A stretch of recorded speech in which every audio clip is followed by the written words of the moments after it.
नमस्कार दोस्तों, स्वागत है आपका हिंदी नॉलेज शो में। तो दोस्तों, गलवान वैली हिंसा को काफ़ी दिन हो चुके हैं। जी हाँ, तो ऐसे में दुनिया भर के जो मेजर कंट्रीज है सबने इस पर रिएक्शन दिए हैं और सबने अपने हिसाब से अपनी अपनी साइड चुनी है। किसी ने भारत को चुना है, किसी ने चीन का पक्ष लिया है। तो मैं डिटेल से बताने वाला हूँ। और कुछ देश ऐसे भी हैं जो तटस्थ रहे हैं, मतलब कि किसी का पक्ष नहीं चुना है। हम सभी के बारे में डिटेल से आपको बताने वाला हूँ कि किसने भारत का पक्ष बढ़ चढ़कर लिया है और समर्थन देने की पूरी बात की है, और कौन से वो देश हैं जो चीन के साथ कंधे से कंधा मिलाकर खड़े हैं, और कौन से वो देश हैं जिन्होंने इस मामले से अपने को दूर कर लिया है। तो डिटेल से सब कुछ जानने वाले हैं। तो चलो उस वीडियो को हम शुरू कर लेंगे। लेकिन उससे पहले आपको बता दूं कि आप मुझे ट्विटर पर भी फॉलो कर सकते हैं। डिस्क्रिप्शन में लिंक है, वहाँ पर भी मैं आपको क्वालिटी कंटेंट देता हूँ। तो डिस्क्रिप्शन में लिंक है, आप ट्विटर पर भी फॉलो कर सकते हैं। तो दोस्तों, जैसे कि आप जानते हैं कि गलवान वैली की हिंसा 15 तारीख को हुई थी, सोमवार के दिन।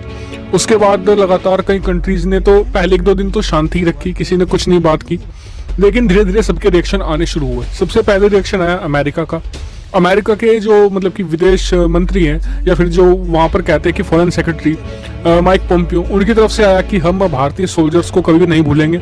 मतलब कि उनकी तरफ से सबसे ज़्यादा सपोर्ट भारत को अमेरिका से ही अब तक आया है कि हम कभी भारतीय सैनिकों को नहीं भूलेंगे। उन्होंने बहुत ही बहादुरी से लड़ाई लड़ी और हम मामले को बहुत ही क्लोजली मॉनिटर कर रहे हैं।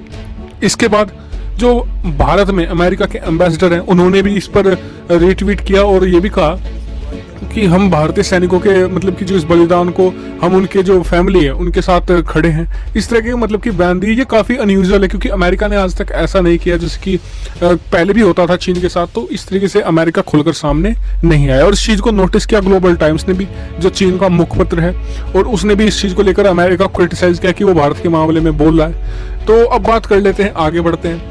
अगला रिएक्शन है ब्रिटेन से। तो ब्रिटेन यहाँ पर थोड़ा एंग्शियस लगा, मतलब कि वो मतलब कि दूर दूर सा हटता दिखा इस मामले से। हालांकि उसने भारत को वार्न भी किया कि चीन से सावधान रहे, और ये भी कहा गया ब्रिटेन की तरफ से कि दोनों पक्ष बैठकर बातचीत के जरिए मामले को सुलझा ले, इस तरह की बात की गई। लेकिन जो मीडिया थी, ब्रिटिश मीडिया और अमेरिकी मीडिया, दोनों की मैं बात करूँ तो दोनों थोड़ा प्रो इंडिया दिख रही हैं इस समय। दोनों में उस पर एक अलग वीडियो बनाऊंगा क्योंकि अभी भी आर्टिकल बहुत छप रहे हैं। मैं कल तक उस पर वीडियो पर काम कर रहा हूँ, उसको कल तक आपको दे दूंगा कि किस तरीके के आर्टिकल छापे जा रहे हैं। तो वे प्रो इंडिया छप रहे हैं जो मेनली आर्टिकल्स हैं, इससे कि चीन को काफ़ी दर्द हो रहा है। अब बात कर लेते हैं रूस की। तो रूस इस मामले में थोड़ा पीछे हटता दिख रहा है, लेकिन ये भारत के लिए राहत की खबर भी है। रूस ने इस मामले में किसी का पक्ष नहीं लिया है फिलहाल तक भी, और यही कहा है कि मामले को बातचीत के जरिए बैठकर सुलझाया जाए। और अभी तक भी कोई और इस पर बयान नहीं आया है।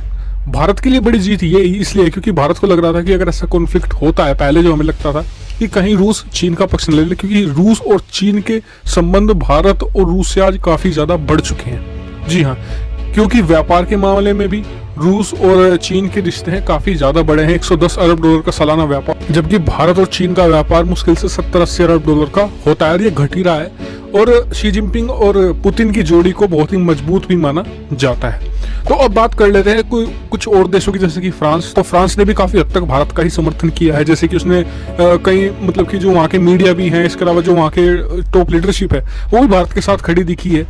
सबसे हालांकि लेट में आया, मुझे सबसे लग रहा था कि सबसे पहले जापान का आएगा, लेकिन जापान का लेट आया, लेकिन देर आए दुरुस्त आए। उन्होंने भी भारत का पक्ष लिया कि हम भारतीय जो जवान जो शहीद हुए हैं उनके साथ सोलिडारिटी में खड़े हैं, उनके परिवार के साथ हम खड़े हैं, इस तरह का बयान दिया गया। लेकिन जो सबसे ही तगड़ा समर्थन आया वो आया अमेरिकी संसद से। अमेरिका की जो संसद के मेजोरिटी लीडर हैं, उन्होंने संसद की गैलरी हॉल में खड़े होकर अपनी मीडिया को संबोधित किया, अमेरिकी मीडिया को, और कहा कि चीन एक आक्रांता देश है और वो भारत की जमीन हथियाने के लिए भारत को उकसा रहा है, और ये कार्रवाई भी उकसाई की कार्रवाई के तहत हुई है। ये अमेरिकी सीनेट में खड़े होकर जो सीनेट के मेजोरिटी लीडर हैं उन्होंने कहा। मैंने इस पर ट्वीट भी किया था ट्विटर पे। तो वहां से काफी अच्छा समर्थन भारत को, पश्चिमी मीडिया से भारत को कोई भी इशू नहीं है, वहां से भारत को खुलकर समर्थन मिल रहा है। यहाँ तक कि मुझे हैरानी इस चीज पर हुई कि जो तुर्किश मीडिया है, यानी कि जो तुर्की की मीडिया जैसे कि TRT, उसने भी काफी हद तक मतलब कि वो एंटी इंडिया एक तरीके से प्रोपेगेंडा फैलाने में न्यूज़पेपर रहा है आगे। लेकिन इस बार मामला पाकिस्तान के साथ नहीं था, चीन के साथ था, और तुर्की भी काफी हद तक अगेंस्ट है आज की तारीख में चीन के खिलाफ उइगर मुस्लिम्स के मामले में, क्योंकि जो उइगर मुस्लिम्स हैं वो तुर्किश ओरिजिन की हैं। तो उन्होंने भी काफी हद तक प्रो इंडिया, हल्की सी प्रो इंडिया रिपोर्टिंग उन्होंने की है। और इसके अलावा ताइवान और ऑस्ट्रेलिया ने भारत का जमकर समर्थन किया है। दोनों देश खुलकर भारत के सबसे ज्यादा समर्थन में आए हैं। अब बात कर लेते हैं चीन को किस देश से समर्थन मिला है। तो चीन से समर्थन, चीन को लिस्ट बहुत लंबी है, आपको लिखनी पड़ेगी। सबसे पहला और सबसे ताकतवर देश दुनिया का सुपर पावर पाकिस्तान की तरफ से उसे समर्थन मिला है, जी हाँ। और लिस्ट यही खत्म हो जाती है, इसके अलावा किसी और देश से समर्थन नहीं मिला है। काफ़ी लंबी लिस्ट थी ये। तो पाकिस्तान ने कहा कि हम चीन के साथ खड़े हैं और भारत एक आक्रमणकारी देश है। उनकी पॉलिसी, ये भी कहा कि भारतीय प्रधानमंत्री मोदी इसके लिए जिम्मेदार है, क्योंकि प्रधानमंत्री मोदी की जो पॉलिसी है वो एक्सपेंशन की पॉलिसी है, यानी कि ज़्यादा से ज़्यादा जमीन हथियाने की। तो इसमें भारत जिम्मेदार है। तो एक सुपर पावर देश का समर्थन मिला है दूसरे सुपर पावर देश चीन को। तो इस पर आपका क्या कहना है, कमेंट करके आप मुझे बता सकते हैं। इसके अलावा